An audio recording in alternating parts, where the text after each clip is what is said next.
আসসালামু আলাইকুম। এখন দেখবেন সংবাদ শিরোনাম।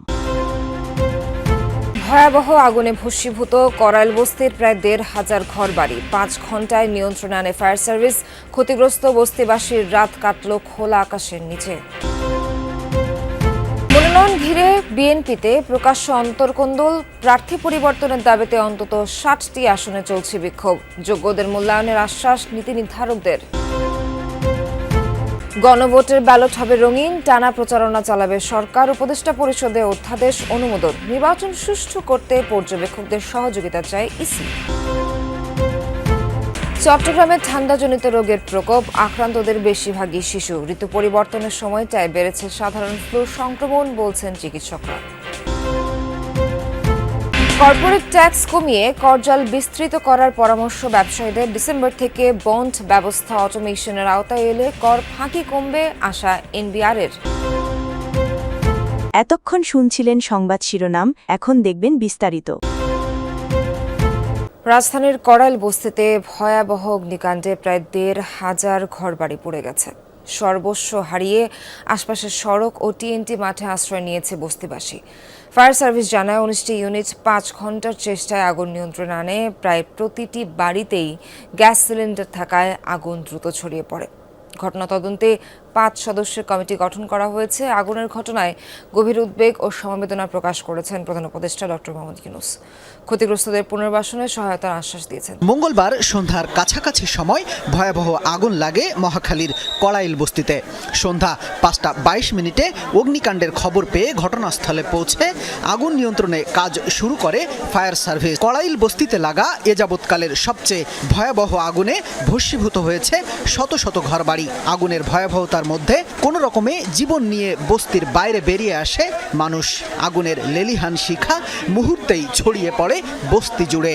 ফায়ার ফাইটাররা আগুন নির্দিষ্ট এলাকায় আটকে রাখার চেষ্টা করেন, তবে ফায়ার ফাইটারদের সেই চেষ্টা আগুনের তীব্রতার কাছে বারবার ব্যর্থ হয়। বলা যায় আগুন কোনো রকম বাধা ছাড়াই পুড়িয়ে ছাই করেছে বস্তিবাসীর সহায় সম্বল।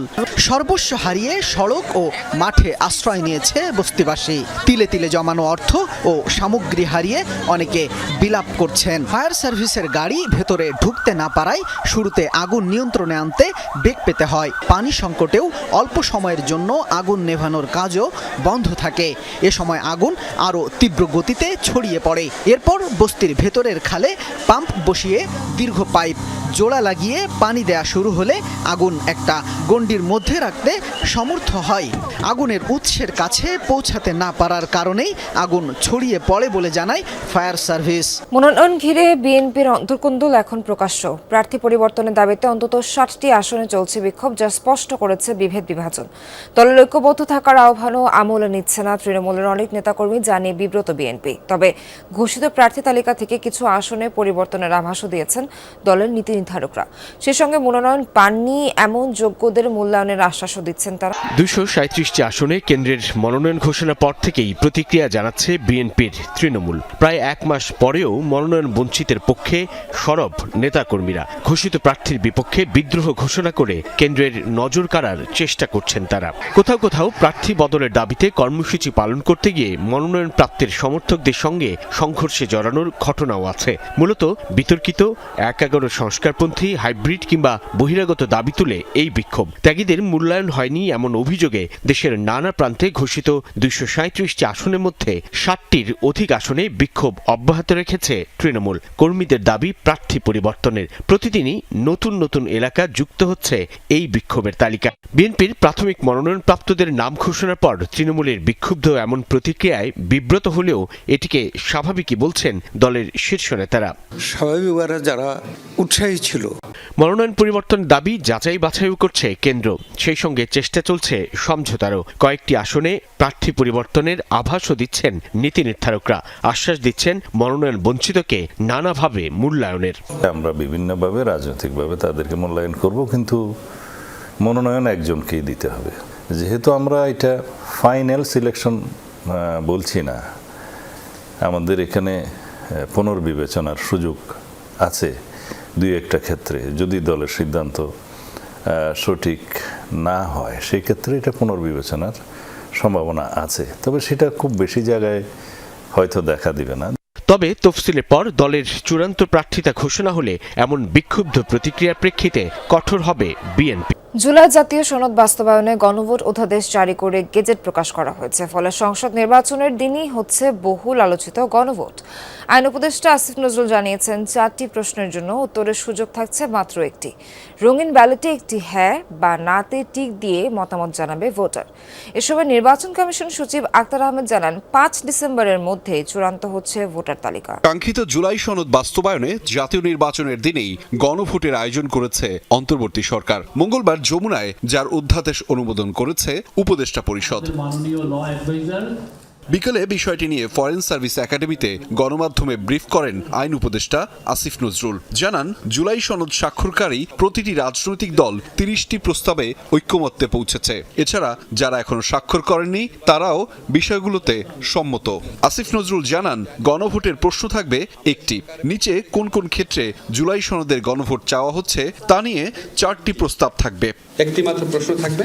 প্রশ্নটা হচ্ছে আপনি জুলাই জাতীয় সনদ সংবিধান সংস্কার বাস্তবায়ন আদেশ 2025 এবং জুলাই সনদে লিপিবদ্ধ সংবিধান সংস্কার সম্পর্কিত নিম্নলিখিত প্রস্তাব সমূহের প্রতি আপনার সম্মতি জ্ঞাপন করিতেছেন। তারপর সেখানে হ্যাঁ এবং না দুইটা বক্স থাকবে। যারা সম্মতি জানাচ্ছেন তারা হাতে ভোট দিবেন, যারা জানাচ্ছেন না তারা নাতে ভোট দিবেন। গ্রহণ পদ্ধতি ভোটার আসা যাওয়া ও গণনা জাতীয় সংসদ নির্বাচনের মতোই হবে।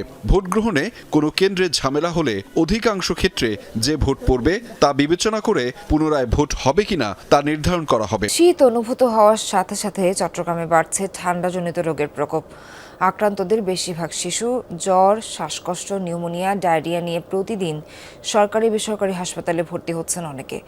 ঋতু পরিবর্তনের এই সময়টায় সাধারণ ফ্লু ভাইরাসের সংক্রমণ বৃদ্ধি পায় বলছেন চিকিৎসক। 7 মাস বয়সী এই শিশু নিউমোনিয়ায় আক্রান্ত হয়ে চট্টগ্রাম মেডিকেল কলেজ হাসপাতালের শিশু স্বাস্থ্য বিভাগে ভর্তি। এখানে চিকিৎসাধীন আছে আরও শতাধিক শিশু। সবারই ঠান্ডাজনিত সমস্যা। শুধু চট্টগ্রাম মেডিকেল নয়, মা ও শিশু হাসপাতাল, জেনারেল হাসপাতাল সহ সরকারি বেসরকারি সব হাসপাতালের চিত্র একই। শিশু ওয়ার্ডে শয্যার চেয়ে রোগী বেশি। চিকিৎসকদের মতে এই মৌসুমে ঠান্ডাজনিত রোগের প্রকোপ, বিশেষ করে সর্দি, কাশি, ডায়রিয়া, নিউমোনিয়া, এমনকি অনেকের শ্বাসকষ্টও বাড়ে। কর হার না বাড়িয়ে বরং করজাল বিস্তৃত করার পক্ষে ব্যবসায়ী উদ্যোক্তারা। এনবিআর চেয়ারম্যানের মতে কর আদায়ের পুরো পদ্ধতি ডিজিটালাইজড হলে জটিলতা অনেকটাই কমে আসবে। প্রয়োজনীয় তথ্য নথিবদ্ধ হলে কর ফাঁকিও থামানো যাবে। ডিসেম্বর থেকে বন্ড ব্যবস্থা পুরো অটোমেশনের আওতায় আসবে। এনবিআরের আদায়কৃত প্রত্যক্ষ করের বড় অংশ আসে কর্পোরেট ট্যাক্স বা কোম্পানি কর থেকে। কোম্পানির আয়ের উপর কর আরোপ করে সরকার। বাস্তবতা হচ্ছে প্রতি বছরই এ খাতে লক্ষ্যমাত্রা অর্জনে পিছিয়ে পড়ে এনবিআর।